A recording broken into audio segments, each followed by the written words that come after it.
What I'm going to show you now is the steps that you need to take to build one of these side molds or side jigs, which you need to hold your side in place as you're building your guitar. It's quite simple. First you need to get onto the internet or find a good book or something and find a shape of the guitar that you want to make, whether it be a dreadnought, which you've made, or a triple O, classical, a jumbo size guitar, whatever shape of style of guitar you want to make. You want to try and buy the plans for it. When you do buy the plans, this is the easy way to do it. You get yourself some tracing paper, obviously stick some of these pieces together and trace the shape that's on the plans, because the plans are actually usually to scale, to the actual full size of the guitar. Once you've done that, get your tracing paper, find yourself a bit of chipboard or something like that, and trace the shape onto the actual board, like that. Just a nice piece of wood like that. So these two that I've got here are my templates that I use for doing dreadnought guitars, so I've already done those. What you would do, once you've traced that shape on the actual board, you would go to the bandsaw and you would cut the shape out. Now, a couple of things you can do. You can just cut one out and shape it perfectly to what you've drawn on it. You see I've got a little bit of thickness there. That's about 50 to 60 mil on that side. So you can cut again. I usually just draw that freehand and just shape it to whatever. I mean, that outside edge isn't crucial to be a perfect shape.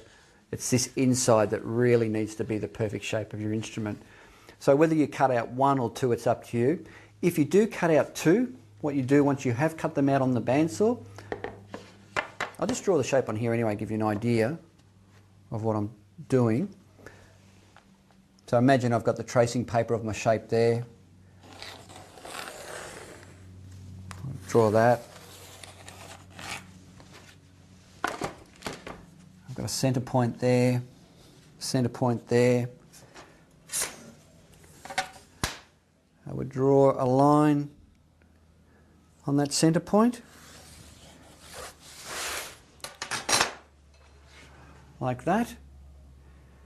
And then again for that outside shape, just get your ruler, start marking, you know, every 60 odd mil or whatever,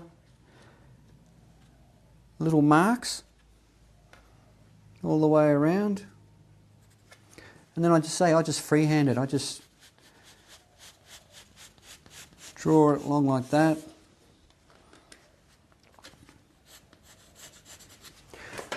So you get the idea of the line coming out. So that's my outside, and then I've got my inside, which is perfect in shape.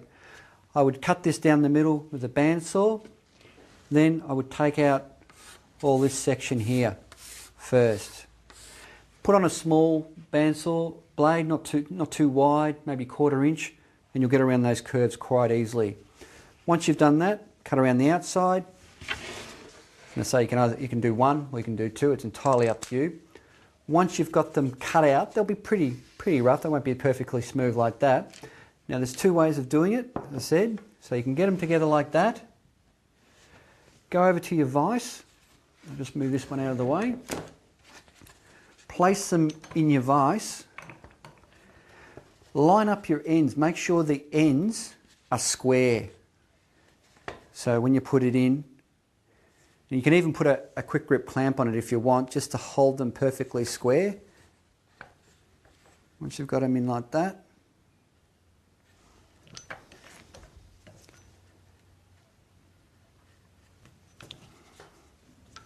Bring this one up. I will put a clamp on that. Like that. And I can just bring this one up.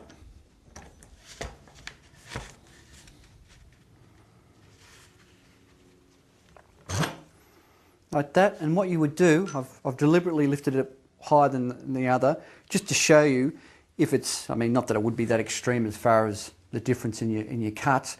But then what you could do is just get a rasp or a file,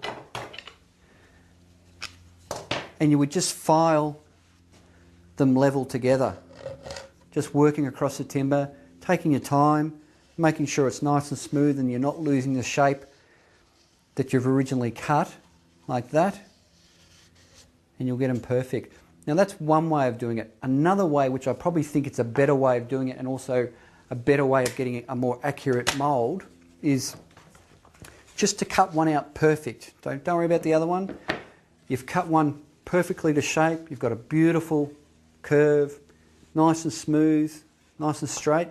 Then what you do is you get a router cutter like this, where the bearing is actually on the bottom, not like the flush cutting routers where the bearing is on the other side.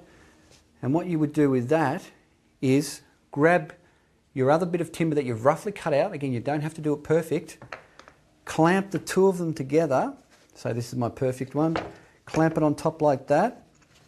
And then what happens, I'll hold it up like this. With that bearing running along the perfect one, it actually cuts your second one exactly the same shape as the one that you've cut out perfect. So if you get one of these absolutely perfect, which you will, you get a router bit like that, screw them together, get your router and run it along like that, and it'll cut it exactly the shape of the first one that you've done. Then you would get your other piece, do it again.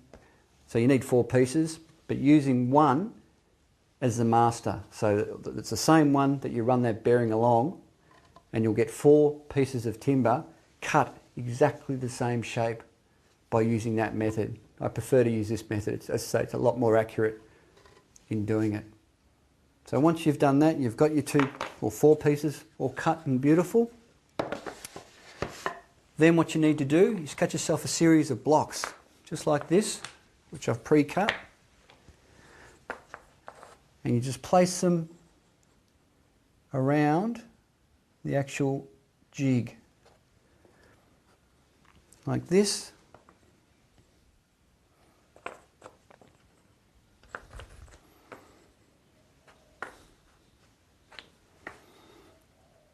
Just like that. Then you can see what's going to happen. I would turn it up like this. Now these ones that are in the middle, I'm not too worried about at the moment. The main ones I'm going to worry about is the ends of getting them nice and square and flush. So this is where I would clamp it onto the bench. I would grab my square and I would make sure it was square this way, like that. And I would make sure it was square internally, like that. Once it's square both ways, like that, and like that, I would clamp it down like that. I would get a drill, I'd drill a hole into it and screw it and glue it. Then I would spin it round and do the same thing up this end. I would make sure that this end was perfectly square with my block, that way, and internally this way, and then I would glue and screw into that. Now these blocks here at the moment, all they're doing is just supporting it, so it's up like that. Then I would flip it over and do exactly the same thing. Before you started putting those blocks on, I would turn it over. Just imagine I have glued and screwed it, and now we're this way. I'll just quickly put these around here, like that. So imagine I've done the other side. Same thing, just put a clamp on it, glue and screw, glue and screw. But again, making sure we've got it square this way and square that way. Once you've done those two, the rest are very easy to put in. It's just a matter of positioning them where they have to be, glue and screw, all the way around. And that's all you need, and then you'll end up with one of these. You can add as many blocks as you want. You can, have less than that if you really want to, but it's good to have the blocks because when you go to clamp your side into your mould like this, it's a good support like that, like I'm clamping onto something that's there, not into sort of air or space. The actual depth, you don't want to make it too high, so this particular one I'll measure. That's about 80 mil, just under 80 mil. My actual guitar will be around 115 mil, 120 mil, so there's a little bit sitting up, which is good because then I can actually see it and work with it. And one other important thing to do when you've made both of them is make sure that they're even both sides of your centre line. So I've made two like this, and I've put them down. I grab my straight edge, I put it onto the actual centre line of your jig, like that. I grab a ruler, which I've got here, and again I'll measure. And if that's, 140, that's 140.